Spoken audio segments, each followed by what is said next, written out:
नमस्कार, जय हिंद दोस्तों। मैं रोहित भार्गव अतुल्य एकेडमी में आप सभी का स्वागत करता हूं। उम्मीद करता हूं आप सभी स्वस्थ होंगे। तो दोस्तों, आप सभी को पता चल गया है जेल परी की वैकेंसी आ गई है। मैं उम्मीद करता हूं कि आपने पढ़ना शुरू कर दिया होगा।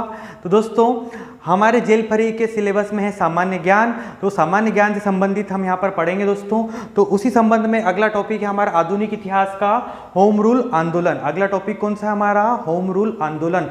पिछले टॉपिक में हमने पढ़ लिया था दोस्तों बाल गंगाधर तिलक और प्रमुख क्रांतिकारी आंदोलन। आगे हम यहाँ पर बढ़ रहे हैं दोस्तों होम रूल आंदोलन से।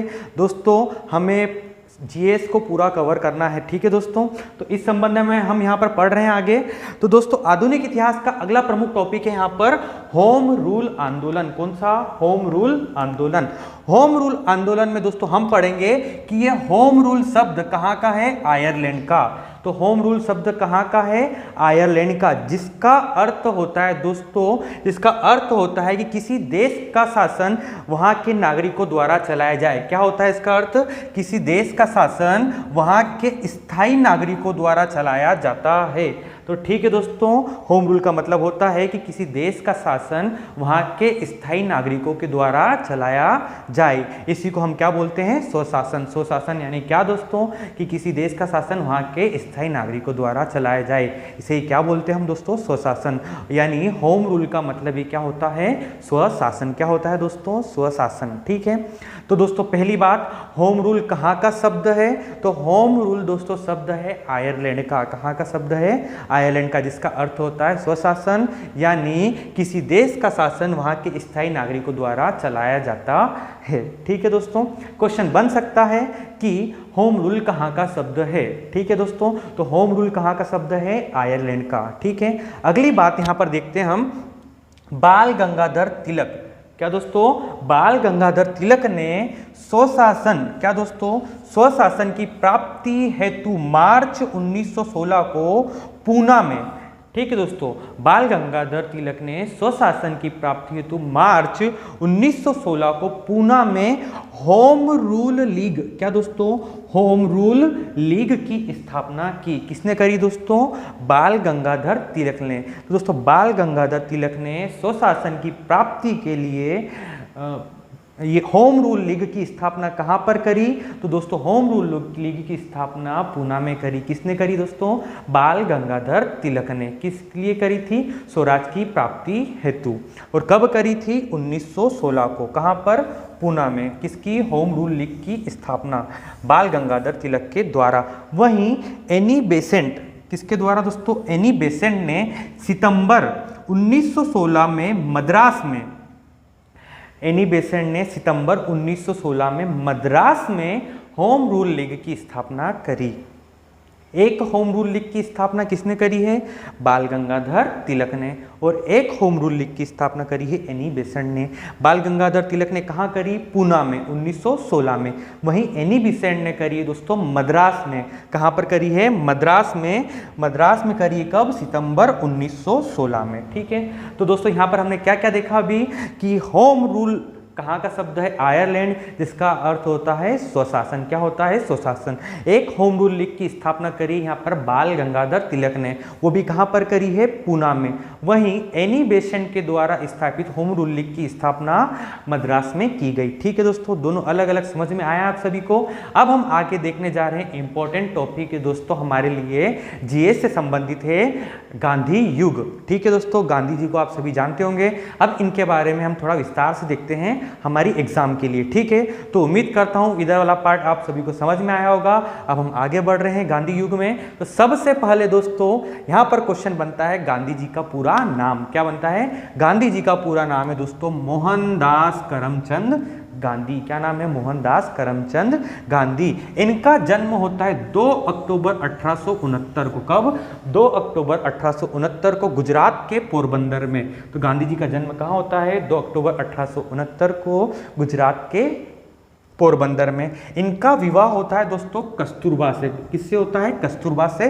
13 वर्ष की आयु में। तो 13 वर्ष की आयु में गांधी जी का विवाह किससे होता है? कस्तूरबा से होता है। दोस्तों गांधी जी ने इंग्लैंड से, कहाँ से दोस्तों? इंग्लैंड से बैरिस्टरी की पढ़ाई करी। किसकी? बैरिस्टरी या वकालत की क्या करी? पढ़ाई। ठीक है, पहला पॉइंट फिर से एक बार, पूरा नाम क्या है? मोहनदास करमचंद गांधी। 13 वर्ष की आयु में क्या हुआ था? इनका विवाह किससे हुआ था? कस्तूरबा गांधी से। ठीक है, अगला है, इन्होंने वकालत की पढ़ाई इंग्लैंड से करी। कहाँ से करी थी? इंग्लैंड से। एक पुस्तक है दोस्तों, अनटू दिस लॉस्ट। पुस्तक का नाम क्या है? Unto this lost. ये गांधी जी ने नहीं लिखी है। ठीक है, सुनना ध्यान से। अनटू दिस लॉस्ट से गांधी जी सर्वाधिक प्रभावित हुए। तो गांधी जी किस पुस्तक से सर्वाधिक प्रभावित हुए? अनटू दिस लॉस्ट से। एग्जाम में पूछा जाता है कि गांधी जी किस पुस्तक से सर्वाधिक प्रभावित हुए? अनटू दिस लॉस्ट से। तो दोस्तों इस पुस्तक में क्या लिखा था? तो इस पुस्तक में लिखा था कि व्यक्ति का कल्याण सबके कल्याण में ही निहित है। क्या लिखा था? व्यक्ति का कल्याण सबके कल्याण में निहित है। किस में लिखा था? Unto this lost. किस में लिखा था? अनटू दिस लॉस्ट में लिखा था व्यक्ति का कल्याण सबके कल्याण में निहित है।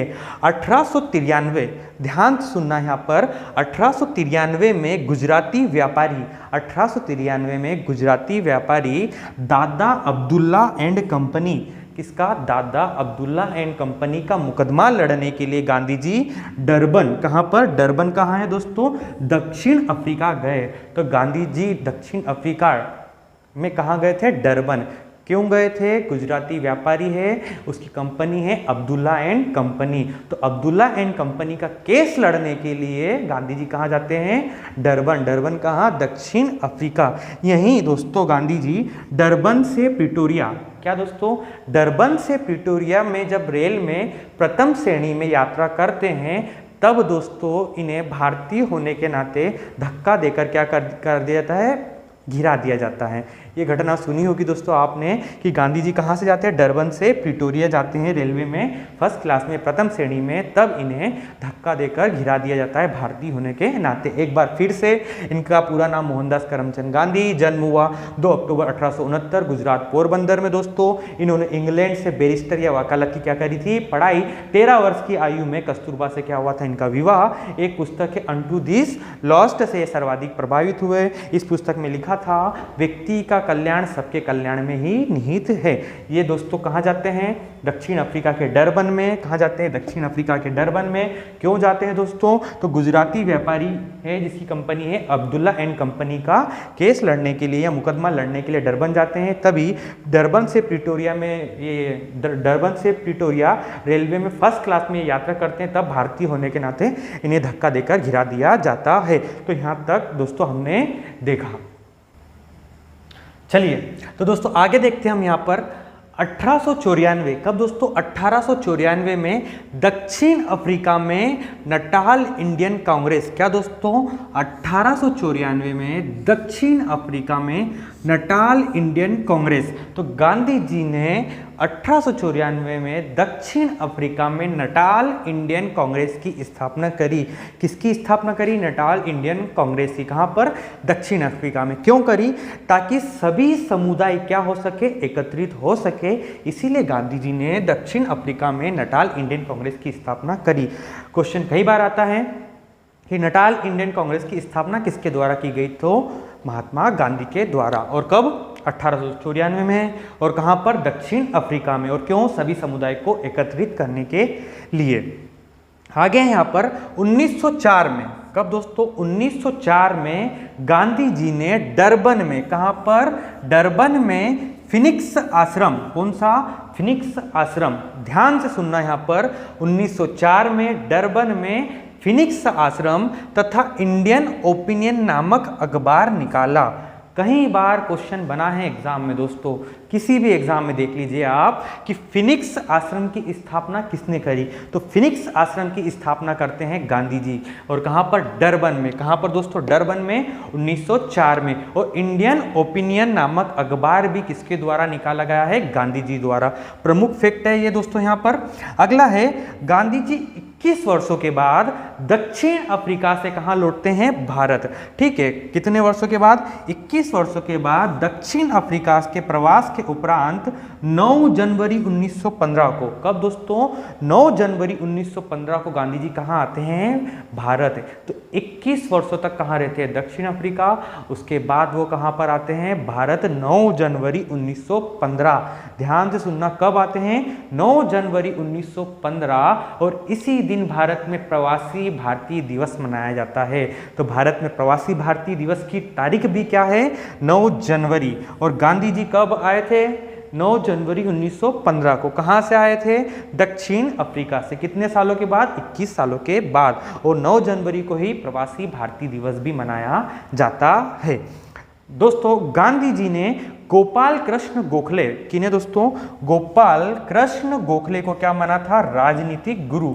कई बार एग्जाम में सीधे से पूछ लिया जाता है कि गांधी जी के राजनीतिक गुरु कौन थे? तो गांधी जी के राजनीतिक गुरु थे दोस्तों गोपाल कृष्ण गोखले। कौन थे? गोपाल कृष्ण गोखले। उम्मीद कर रहा हूं दोस्तों आप सभी इन पॉइंट को नोट डाउन कर रहे होंगे। ठीक है दोस्तों, हमें हर एक पॉइंट नोट डाउन करना है दोस्तों। आपको एकदम शॉर्ट में और ब्रीफली समझा रहा हूं और शॉर्ट में यहाँ पर पॉइंट टू पॉइंट बता रहा हूं यहाँ पर। ठीक है दोस्तों, तो दोस्तों ये सारे पॉइंट एग्जाम में पूछे गए हैं दोस्तों गांधी जी संबंधित। ठीक है, एक बार फिर से दोस्तों, तो दोस्तों 1894 में दक्षिण अफ्रीका में नटाल इंडियन कांग्रेस, किसकी? नटाल इंडियन कांग्रेस की स्थापना की जाती है। किसके द्वारा? महात्मा गांधी जी के द्वारा। अगला है कि 1904 में डरबन में फिनिक्स आश्रम की स्थापना भी किसके द्वारा? गांधी जी के द्वारा। तो फिनिक्स आश्रम की स्थापना गांधी जी के द्वारा। वहीं इंडियन ओपिनियन नामक अखबार भी किसके द्वारा निकाला जाता है? गांधी जी के द्वारा। ठीक है दोस्तों, अगला है 21 सालों के बाद। कितने सालों के बाद? 21 सालों के बाद गांधी जी कहां से लौटते हैं? दक्षिण अफ्रीका से भारत आते हैं। वो तारीख क्या है? 9 जनवरी 1915। हमें याद हो जाना चाहिए, 9 जनवरी 1915 को गांधी जी कहां आते हैं? भारत। और 9 जनवरी 9 जनवरी को ही हमारे देश में कौन सा दिवस मनाया जाता है? प्रवासी भारतीय दिवस। ठीक है दोस्तों, अगला है गांधी जी ने अपना राजनीतिक गुरु किसे माना? तो गांधी जी ने अपना राजनीतिक गुरु माना है गोपाल कृष्ण गोखले। फिर से दोस्तों, गोपाल कृष्ण गोखले को गांधी जी ने अपना क्या माना था? राजनीतिक गुरु। मैं उम्मीद कर रहा हूं इतना आपने नोट डाउन कर लिया होगा और समझ लिया होगा। अगला है गांधी जी को भर्ती करने वाला सर्जेंट भी कहा जाता है। क्या कहा जाता है? भर्ती करने वाला सर्जेंट। सुनना, ध्यान से सुनना, क्यों कहा जाता है? सुनना, क्या होता है दोस्तों? प्रथम विश्व युद्ध 1914 से लेकर 18 तक चला। तो 1914 से लेकर 18 तक क्या चल रहा था? प्रथम विश्व युद्ध। इसी दौरान गांधी जी कहाँ जाते हैं? भारत में।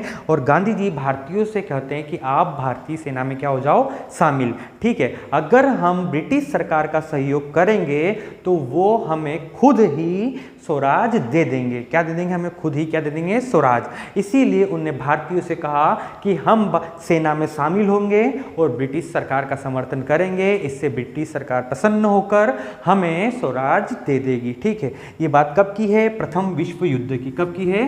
प्रथम विश्व युद्ध की। ठीक है दोस्तों, 1914 से लेकर 1918, इसी दौरान गांधी जी को क्या कहा गया? भर्ती करने वाला सार्जेंट। क्यों कहा गया? क्योंकि इन्होंने क्या कहा था कि अगर भारतीय सेना में शामिल हो जाए और ब्रिटिश सरकार का सहयोग करे तो ब्रिटिश सरकार खुद ही हमें अपना स्वराज दे देगी। इसीलिए इन्होंने भारतीयों से क्या कहा कि आप सेना में शामिल हो जाएं। इसीलिए ब्रिटिश सरकार ने गांधी जी को क्या कहा?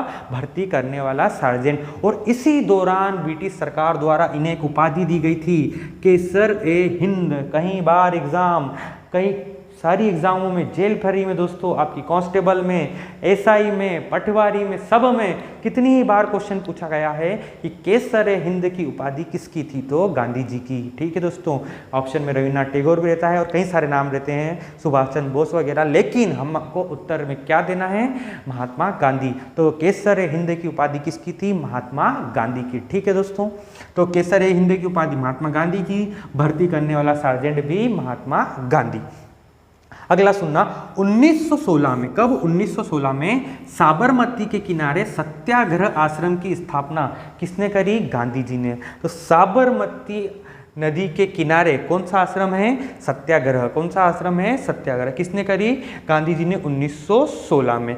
अगला है 30 जनवरी 1948 को नाथूराम गोडसे द्वारा गांधी जी की गोली मारकर क्या कर दी जाती है? हत्या। तो 30 जनवरी 1948 को नाथूराम गोडसे द्वारा गांधी जी की क्या कर दी जाती है? हत्या।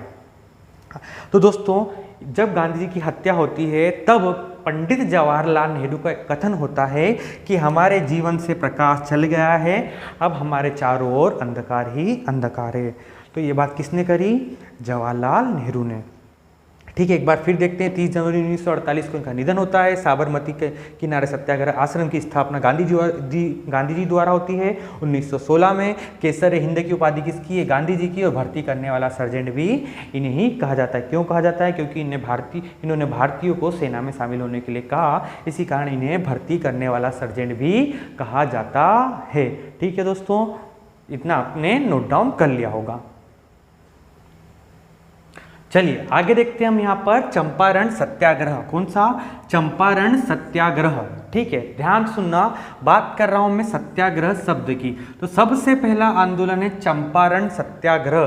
तो दोस्तों भारत में प्रथम सत्याग्रह, ध्यान से सुनना, मैंने बोला है भारत में प्रथम सत्याग्रह। तो भारत में प्रथम सत्याग्रह 1917 में बिहार के चंपारण में गांधी जी द्वारा किया गया। क्वेश्चन बनता है कि गांधी जी का भारत में प्रथम सत्याग्रह कब था? 1917 में। और कहाँ पे था? बिहार के चंपारण में। तो गांधी जी का भारत में प्रथम सत्याग्रह बिहार के चंपारण में 1917 में था। ठीक है, लेकिन इसके पहले भी गांधी जी सत्याग्रह आंदोलन कर चुके हैं। कहाँ पर? लेकिन वो दक्षिण अफ्रीका में 1906 में। ठीक है, तो गांधी जी सत्याग्रह का उपयोग पहले कहाँ कर चुके होते हैं? दक्षिण अफ्रीका में 1906 में। लेकिन अगर भारत में पूछा जाए तो भारत में है दोस्तों 1917 में बिहार के चंपारण में। कहाँ पर? बिहार के चंपारण में। तो क्वेश्चन बनता है कि गांधी जी ने पहला सत्याग्रह कहाँ पर किया?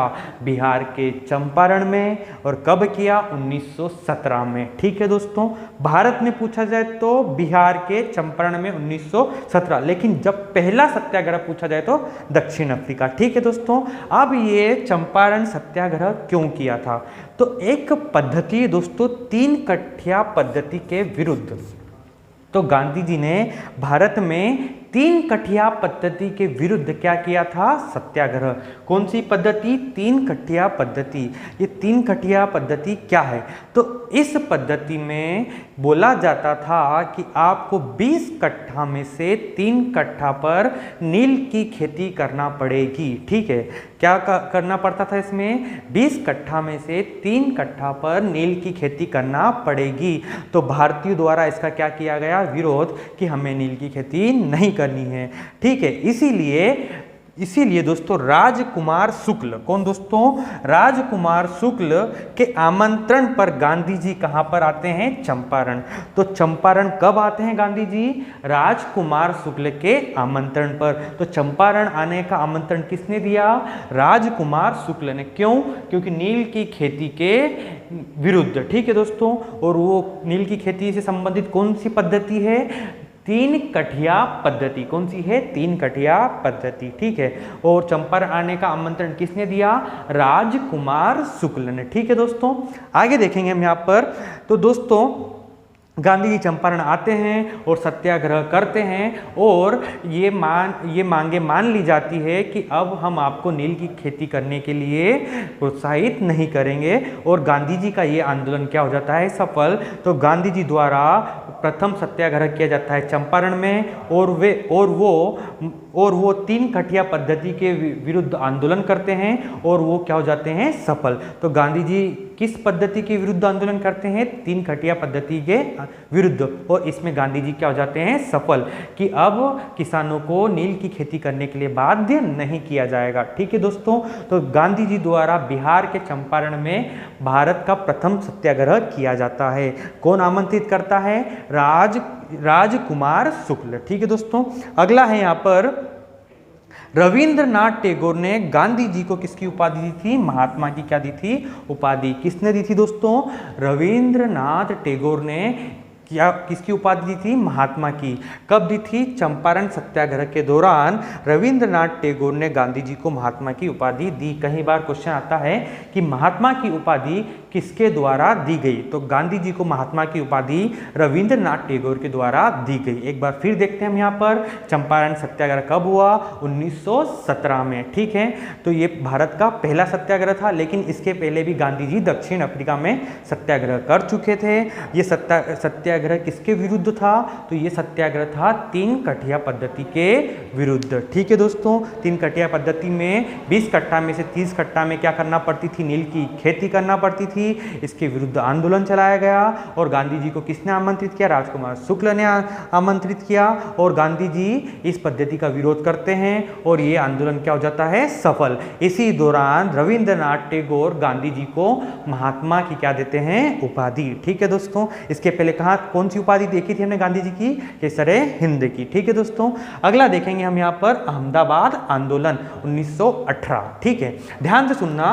अहमदाबाद आंदोलन गांधी जी मिल मजदूरों के पक्ष में लेते हैं। किसके पक्ष में? मिल मजदूरों के पक्ष में। सुनना, छोटी सी स्टोरी है कि जो मजदूर होते हैं वो अपना क्या मांगते हैं? बोनस। क्या मांगते हैं? बोनस। क्या होता है कि अहमदाबाद में क्या फैल जाता है? प्लेग। जब प्लेग क्या हो जाता है? समाप्त, तो जो व्यापारी रहता है वो क्या बोलते हैं कि अब हम आपको क्या नहीं देंगे? बोनस। जबकि तभी भारत में क्या छा जाती है? मंदी। अब इस मंदी के चलते मजदूर चाहते हैं कि अभी तक जो हमको बोनस मिल रहा है वो आगे भी मिलता रहे। ठीक है, ये बात कौन बोल रहे हैं? मजदूर। मजदूर क्या मांग रहे हैं? अपना बोनस। और व्यापारी क्या बोल रहे हैं कि अब हम आपको बोनस नहीं देंगे। तो गांधी जी मजदूरों के पक्ष में क्या करते हैं? आंदोलन। और उस आंदोलन में कौन सी बात आती है? प्लेग बोनस की। गांधी जी को क्या दिया जाए? मजदूरों को क्या दिया जाए? Plague bonus. तो गांधी जी मजदूरों को 35% बोनस देने की बात करते हैं। कितने प्रतिशत? 35% की क्या मांग करते हैं? बोनस। और गांधी जी का ये आंदोलन भी क्या हो जाता है? सफल। और मजदूरों को कितना मिलता है? 35% बोनस। अब यहीं पर दोस्तों इसी बोनस की प्राप्ति के लिए गांधी जी क्या करते हैं? भूख हड़ताल। तो गांधी जी की प्रथम भूख हड़ताल किस आंदोलन के दौरान की गई थी? तो अहमदाबाद आंदोलन के दौरान। तो कई बार एग्जाम में आता है क्वेश्चन, गांधी जी ने प्रथम भूख हड़ताल किस आंदोलन के दौरान करी? क्या वो चंपारण था? क्या वो अहमदाबाद आंदोलन था? या क्या वो खेड़ा आंदोलन था? तो हमें क्या लगाना है उत्तर दोस्तों? अहमदाबाद आंदोलन के दौरान गांधी जी ने क्या करी थी? प्रथम भूख हड़ताल। और किस संबंध में? मजदूर के जो मिल थे उनको क्या मिल सके? बोनस। इसलिए गांधी जी ने क्या करी थी? प्रथम भूख हड़ताल। और ये आंदोलन भी गांधी जी का क्या हो जाता है? सफल। तो अभी कौन कौन सा सफल हुआ? चंपारण भी सफल हो गया है, अहमदाबाद आंदोलन भी क्या हो गया है? सफल। अगला है दोस्तों खेड़ा आंदोलन। तो यह आंदोलन भी कब होता है? 1918 में गुजरात के खेड़ा में। तो गुजरात के खेड़ा में क्या होता है? खेड़ा आंदोलन। ये आंदोलन भी किसके पक्ष में था? किसानों के पक्ष में, कि जो भू राजस्व में क्या की जाए? कमी, या कर में क्या की जाए? कमी। और ये आंदोलन भी गांधी जी का क्या हो जाता है? सफल। इसलिए बोला जाता है कि खेड़ा आंदोलन भी क्या होता है? सफल। तो गांधी जी के तीनों आंदोलन सफल हो जाते हैं। कौन कौन से? पहला तो है चंपारण, ये भी क्या हो जाता है? सफल। ये 3 कठिया पद्धति से संबंधित है। दूसरा है अहमदाबाद आंदोलन, ये मजदूर मिलों के संबंध में है। तीसरा है कि किसानों के कर में क्या की जाए? कमी। ये कौन सा है? खेड़ा आंदोलन। ये भी क्या हो जाता है? सफल। तो तीनों आंदोलन है, चंपारण 1917, अहमदाबाद 1918 और खेड़ा भी 1918। तीनों गांधी जी के आंदोलन क्या होते हैं? सफल। एग्जाम में यहां से क्वेश्चन बनते हैं। अब दोस्तों अभी तक तो हम यहां तक पढ़ चुके हैं। अब दोस्तों आज से हम आपको एक क्वेश्चन दूंगा मैं, कि ये क्वेश्चन का आपको जवाब कमेंट बॉक्स में लिखना है। तो आज का आपके लिए क्वेश्चन है कि मराठा और केसरी पत्र का संपादन किसके द्वारा किया गया? कमेंट बॉक्स में आपको उत्तर लिखना है कि मराठा और केसरी का संपादन किसने किया, मराठा किस भाषा में लिखा गया था और केसरी किस भाषा में लिखा गया था। अगला क्वेश्चन आपके लिए है कि गदर पार्टी के संस्थापक कौन है? अगला क्वेश्चन कौन सा है, गदर पार्टी के संस्थापक कौन है। इन दोनों के उत्तर आप अभी कमेंट बॉक्स में लिखिए, ठीक है दोस्तों। तो उम्मीद करता हूं आज का लेक्चर आपको समझ में आया होगा दोस्तों ये सभी इंपॉर्टेंट है आपके लिए, आने वाली सभी एग्जाम के लिए। अभी जो जेल भर्ती के एग्जाम है उसमें जीएस का सिलेबस है दोस्तों, तो जीएस लिया है तो गांधी जी संबंधित क्वेश्चन 1-2 क्वेश्चन आ सकते हैं वहां पर। तो सारा आपको मैंने यहाँ पर बताया है, उम्मीद करता हूँ आपने नोट डाउन किया होगा दोस्तों। तो दोस्तों पहली बात, हमें अब कंटिन्यू पढ़ाई करना है, घर पे बैठ के पढ़ाई करना है, ठीक है दोस्तों। तो जब तक हमारी ऑफलाइन क्लास स्टार्ट नहीं होती है, इसी ऑनलाइन के माध्यम से हमको यहाँ पर पढ़ना है, ठीक है दोस्तों। आप घर पे स्वस्थ रहिए, खुश रहिए। एक और बात, घर से बाहर कम से कम निकलिए दोस्तों, मास्क और सैनिटाइजर का उपयोग करना है। अगली बात दोस्तों, हमें शासन प्रशासन का सहयोग करना है, घर पे रहकर पढ़ाई करना है। तो दोस्तों पॉजिटिविटी के साथ पढ़ाई को कंटिन्यू रखिए। मिलते हैं अगली वीडियो में दोस्तों। जय हिंद दोस्तों।